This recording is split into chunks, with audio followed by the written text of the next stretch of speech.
Imagine waking up to find someone cut down your fence with a chainsaw, not because of an emergency, not by accident, but because they decided your land was in their way.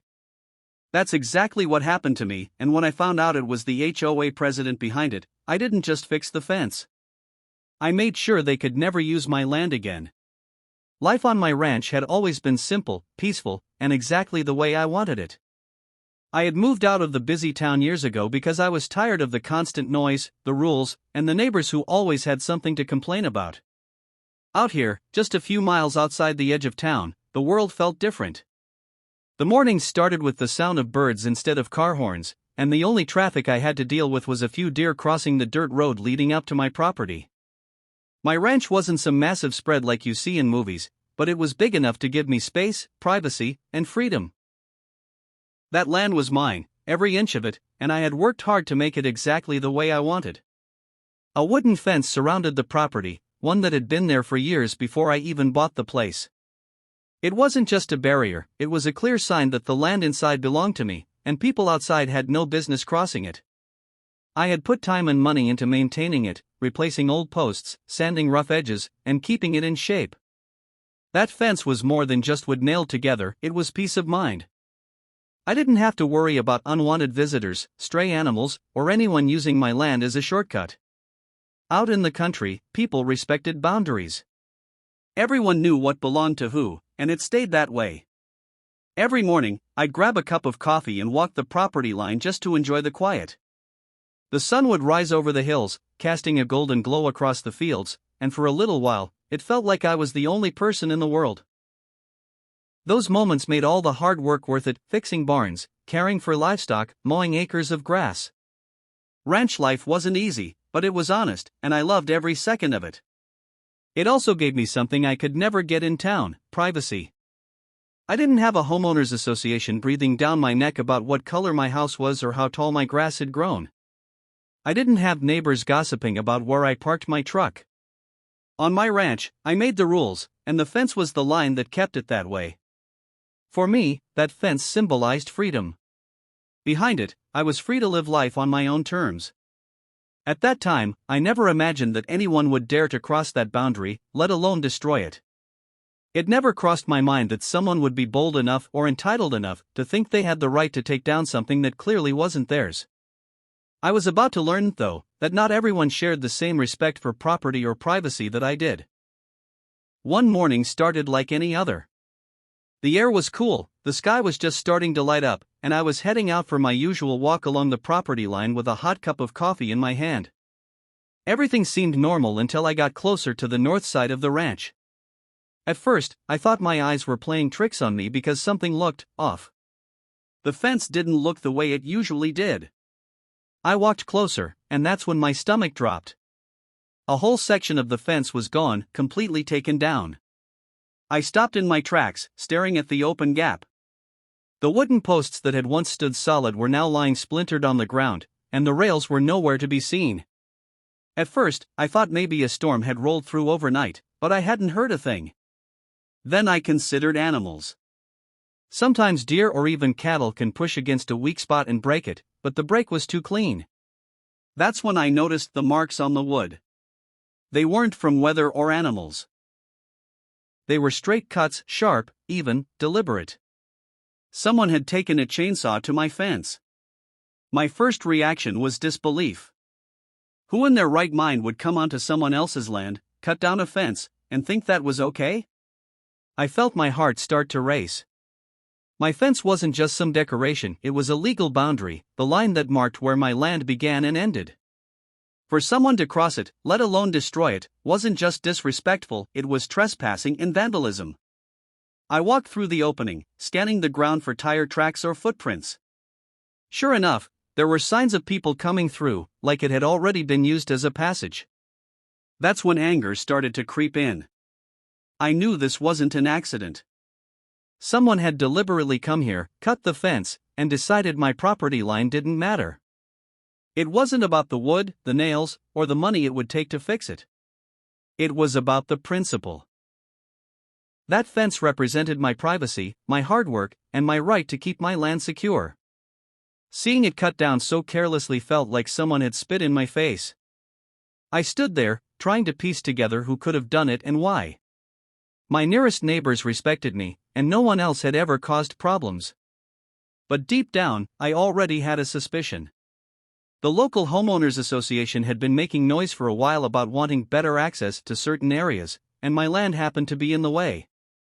Still, I told myself I'd wait before jumping to conclusions. Maybe there was another explanation. But the truth was, this was just the beginning of a fight I hadn't asked for, and it was about to get a lot worse. A few hours after I found the broken fence, I got my answer about who was behind it. I was still standing near the gap, hands on my hips, trying to calm down and figure out how I was going to repair it, when I saw a woman strutting up the dirt road like she owned the place. Even before she opened her mouth, I knew exactly who it was. Karen, the president of the local HOA. She had that look on her face, the smug kind that said, "I've already decided I'm right, and nothing you say will change my mind." She didn't waste time with pleasantries.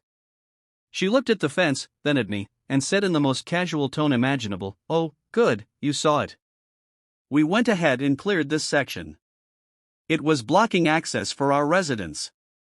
I blinked at her, stunned. We went ahead and cleared it? Like it was some community service project instead of trespassing on private land. I asked her as directly as I could, "Are you telling me you cut down my fence?" Without hesitation, she nodded. Yes, our members needed a more convenient route to the main road. Your fence was in the way. This makes it easier for everyone. I could feel my blood pressure rising, but I tried to stay calm. That fence is on my property, I told her. You can't just cut it down because it's inconvenient for you. This is private land. Karen gave me this dismissive little wave with her hand, like I was being dramatic. Then she actually smiled and said, "You should be thanking us. This is going to improve traffic flow, and honestly, it might even raise the value of your land. More accessibility is always a good thing." That was the moment I realized this wasn't just carelessness, it was entitlement at its peak. She didn't see me as a landowner with rights. She saw me as an obstacle to bulldoze, just like she had bulldozed my fence. The arrogance in her tone was unbelievable, like she had done me a favor by destroying something I had spent time and money maintaining. I asked her, "Did you seriously think you could just do this without asking me?" Her answer? "We're the HOA. It's for the community. You'll understand eventually." That was when I knew I wasn't dealing with reason or respect. Karen wasn't going to apologize. She wasn't going to replace my fence. In her mind, she was entitled to anything that made life easier for her and her HOA. And if that meant stealing access through my property, she didn't care. I walked away from that conversation with my fists clenched, already thinking of how I was going to respond. If Karen thought she could just cut into my land and get away with it, she was about to learn a hard lesson about boundaries, both physical and legal. Karen's attitude that day was something I'll never forget. It wasn't just the fact that she had cut down my fence without permission, it was the way she tried to spin it as if she was doing me a favor. After admitting to destroying my property, she actually stood there with her arms crossed, chin tilted up, acting like I should be grateful. "This is good for you," she said, her voice full of confidence. "With easier access, your property is going to become much more desirable. People will want to buy land out here when they see it's connected to our community." I stared at her in disbelief. Did she seriously think land value mattered to me more than my privacy and my rights? I hadn't bought my ranch to flip it for a profit. I bought it to live in peace, away from people exactly like her. But Karen couldn't comprehend that. To her, everything was about appearances, property values, and whatever was most convenient for the HOA. The more she talked, the worse it got. She went on about how her residents deserved a shortcut to the main road because the current route was too long and inconvenient. Apparently, driving an extra few minutes was such a burden that it justified trespassing and vandalizing someone else's property. And according to her, since her HOA represented the community, they automatically had the right to do whatever they wanted. I tried to interrupt, but she just kept going. "Honestly," she said, "you should think of this as a partnership. You've been out here with all this land just sitting there, and we've figured out a way to make it more useful. You'll see the benefits eventually. The arrogance in her voice made my blood boil. This wasn't a partnership. This was theft, plain and simple. She wasn't offering to buy access rights or even asking for my permission, she was telling me what was going to happen, as if my opinion didn't matter. The fence I had maintained for years was nothing to her. My property line meant nothing. All she cared about was convenience for her HOA members. What really got me was the way she looked at me, like I was being unreasonable for objecting.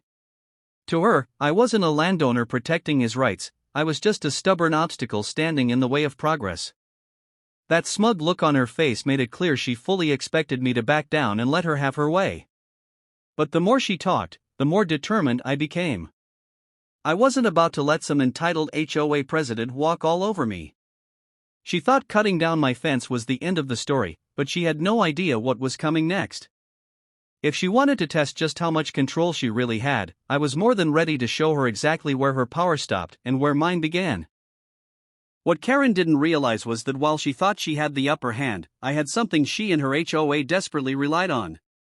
For years, they had been quietly using my private ranch road as their shortcut to the highway. It wasn't an official arrangement, and I had never given them formal permission. Honestly, I just let it slide because it didn't bother me much back then. The road ran along the edge of my property, and once in a while, I'd see HOA residents driving through. I figured as long as they weren't causing trouble, it wasn't worth the headache of blocking it off. But make no mistake, that road was mine. It wasn't a public street, and it certainly wasn't part of their neighborhood. I had the deed, the survey maps, and every legal document to prove it. The only reason they had been using it without issue was because I allowed it. They didn't have an easement, no shared ownership, nothing. It was just convenience. And that convenience had turned into a dependency. The HOA community was built in a way that their official access to the main road was awkward and out of the way. To get anywhere, they had to drive an extra 15 to 20 minutes around a winding stretch of town. My road, on the other hand, cut directly through to the highway. It saved them time, gas, and frustration. That's why so many of them had gotten used to treating my road like it belonged to them. As I stood there replaying Karen's smug little speech about how I should be grateful for her destroying my fence, it hit me, she had no idea that she was the one vulnerable here, not me. She thought the HOA was calling the shots, but the truth was, I was the one who held all the leverage. That road was their lifeline, and I could take it away any time I wanted. I remembered countless mornings when I'd see HOA residents drive by, waving like it was the most normal thing in the world. Some of them probably never even realized the road wasn't theirs. But Karen knew.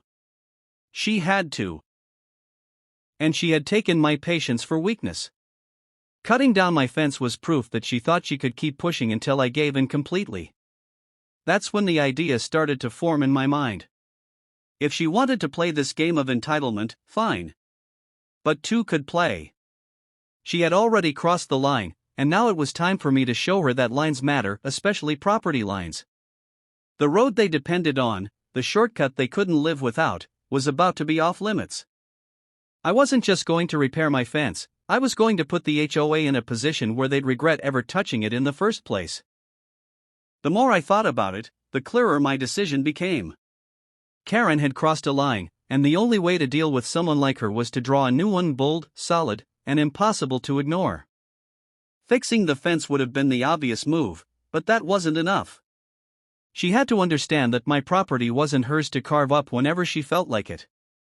And the HOA as a whole needed a reminder that their convenient shortcut only existed because I allowed it. So, I made some calls. Within a few days, I had contractors out on the ranch installing heavy-duty gates across my private road. These weren't flimsy little barriers you could nudge open, they were tall, solid, and reinforced with steel. I wanted to send a clear message: this road is not yours, and it never was. Alongside the gates, I put up large, unmissable signs that read, "Private property, no HOA access." I'll never forget the first time an HOA resident tried to use the road after the gates were up. I was working near the barn when I heard a car screech to a stop, followed by the sound of someone honking in frustration. I walked over just far enough to see them sitting there, staring at the big lock hanging on the gate. They looked confused, almost insulted, like they couldn't believe someone had the audacity to block their road. Except it wasn't theirs, it never had been. Word spread quickly. Residents who were used to shaving 20 minutes off their commute suddenly had to drive the long way around. For the first time, they realized just how much they had been relying on something that didn't belong to them. Some tried to talk to me politely, asking if I'd reconsider. I kept it short and firm. This is private property. You're not allowed access anymore. Most nodded and left quietly, but not Karen. The moment she saw those gates, she stormed onto my property like she owned the place, demanding that I remove them immediately. You can't just cut us off like this, she shouted. The irony nearly made me laugh. She had cut down my fence, but apparently, I wasn't allowed to block a road that was legally mine. I calmly pulled out the paperwork, property deeds, surveys, everything, and showed her the undeniable proof. The look on her face when she realized she had no legal ground to stand on was priceless. She tried to argue, to twist the situation into something it wasn't, but there was no arguing with black and white facts. By the time she left that day, red-faced and sputtering, I knew I had made the right call. The gates weren't just metal and locks, they were a line in the sand, proof that I wasn't going to be pushed around. The HOA had taken my patience for granted, but now they understood. My land, my rules. End of story. The ripple effect from those gates went through the HOA like a shockwave. At first, there was confusion. Residents pulled up to the locked barrier, blinked at the bold "No HOA access" signs, and sat there in disbelief. Some honked, some muttered under their breath, and a few even tried turning around angrily, tires spitting gravel as they drove off. The shortcut they had grown so used to, the one that saved them nearly 20 minutes every single day, was gone in an instant. Within a week, the frustration turned into open outrage, but not at me. The residents had no one to blame except their own HOA president. Word got out quickly that Karen was the one who had cut down my fence without permission, setting off the entire chain of events. People started whispering at community meetings, pointing fingers, and demanding answers. Why would you do something so reckless, they asked her. Why would you risk the one thing we all depended on? The irony wasn't lost on me. For years, they had been quietly using my road, pretending it was just another neighborhood perk. Now that it was gone, they realized just how much they had relied on it. And instead of looking at me as the villain, they turned their anger where it belonged, squarely on Karen. I'd hear stories from a few of the less hostile residents. Apparently, commutes had become unbearable. Parents had to leave the house earlier just to get their kids to school on time. People were showing up late for work. Gas costs were climbing because of the longer drive. Every little inconvenience piled up, and all of it could be traced back to Karen's arrogance. Meetings that were once calm and organized became heated. I heard Karen tried to spin the story at first, claiming I was being unreasonable and selfish. But when residents pushed her to explain why she destroyed my fence in the first place, she had no good answer. The excuse about community access didn't hold water anymore. Not when it had cost them their shortcut. One resident even showed up at my gate one afternoon, not to argue, but to apologize. He shook his head and said, "Look, most of us never asked her to do that. We just wanted things to stay the way they were. She made a mess for all of us." I could see the frustration in his eyes. They weren't mad at me for protecting my property, they were furious that Karen's entitled stunt had backfired on the entire community. The longer the gate stayed locked, the worse things got for Karen. She had overplayed her hand, and now her own people were turning on her. For the first time, she was the one under pressure, not me. And from the looks of it, the HOA was about ready to implode under the weight of her mistake. When the backlash from her own community wasn't enough to shake her, Karen tried one last desperate move, bringing in legal threats. One afternoon, she showed up again, this time with a folder of papers in her hand and that same arrogant smirk plastered across her face. "You can't keep the road locked forever," she said confidently. "The HOA has rights, and if you don't unlock it, we'll take this to court." What she didn't realize was that I was already 10 steps ahead. I had gathered every document I needed, property deeds, survey maps, and even historical records proving that road had always been private. I had my ducks in a row long before she ever thought about pulling a stunt like this. So when she waved those papers at me, I calmly set my own folder down on the hood of my truck and opened it. "This is my land," I said firmly, showing her the highlighted property lines on the official survey. "This road, every inch of it, is included in my deed. There is no easement. There is no agreement. You've been using it because I allowed it. That permission is now revoked." She tried to argue, her voice getting sharper and louder as she insisted the community needed that access.